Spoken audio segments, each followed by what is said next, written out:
My name is Tom, and I live in Minnesota. I always thought I raised my children well, until this moment when my life changed in an instant.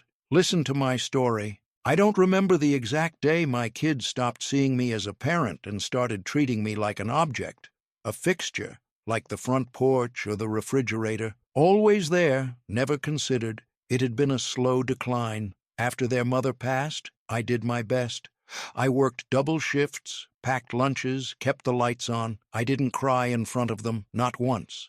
I was present at every parent-teacher meeting, every graduation, every heartbreak. I was a steady hand when the world around them was falling apart. But as they grew up, that steadiness became background noise, expected, dismissed. "You're nobody in this house," my oldest son muttered one night after I asked him to take out the trash. I laughed, not because it was funny, but because I thought I misheard him. "What did you say?" I asked. "You heard me," he snapped. "Nobody listens to you. You're just here." The others didn't even flinch. My middle child kept scrolling on her phone. My youngest turned up the volume on the TV. It wasn't the first insult, but it was the first time they said it plainly. Nobody. I was nobody. I went to bed early that night, not from fatigue, but because I had no place in the living room anymore. My chair had been slowly overtaken by laundry baskets and coats. My favorite mug disappeared from the cabinet.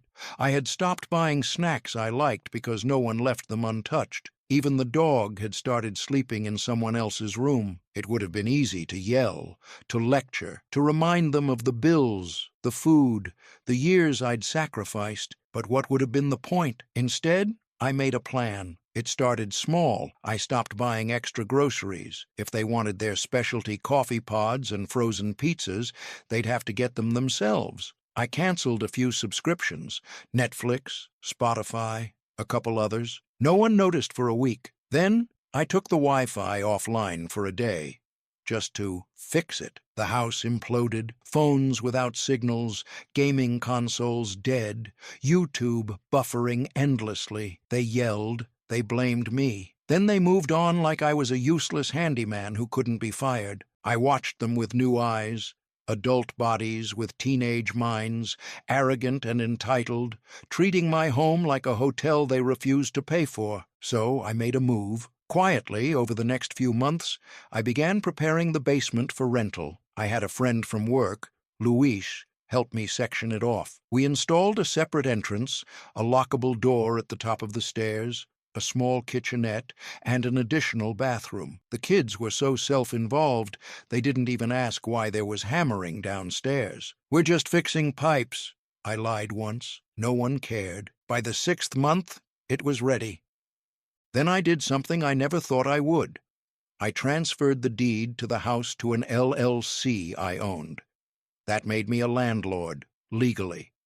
It also made the house eligible for rental under the new zoning policy in our neighborhood. My next step was inspired by how little attention they paid. I moved out of my own bedroom and into the basement apartment, quietly, no announcement. I left a simple note on the kitchen table. "Basement's off limits, maintenance work ongoing."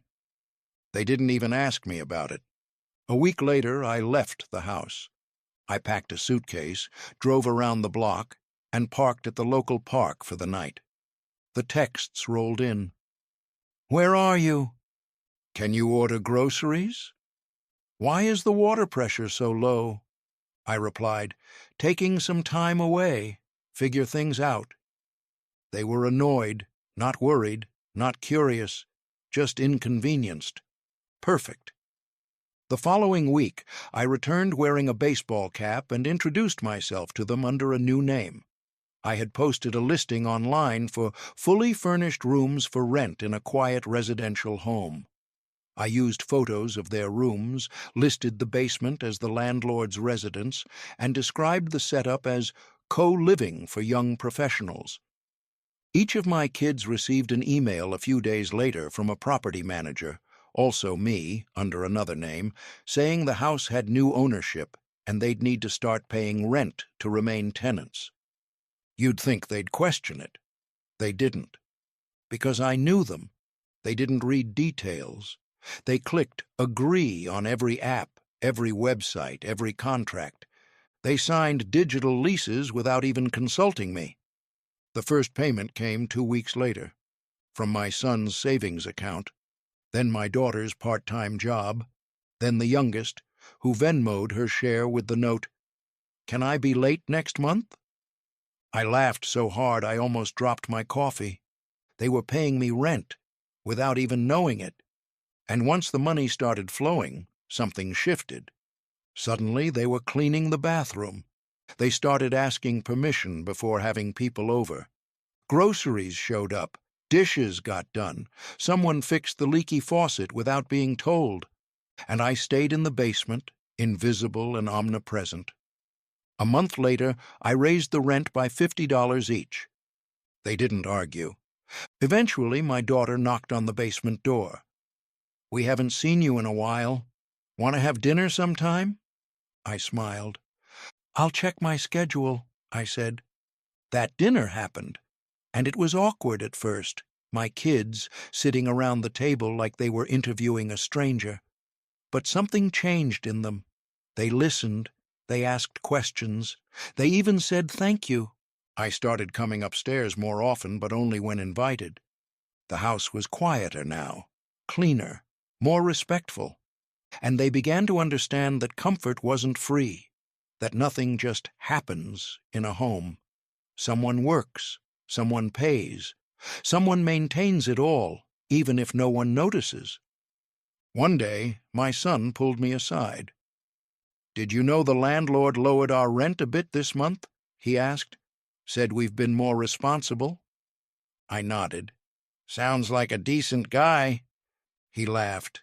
"Yeah, I guess he is." They still don't know it's me.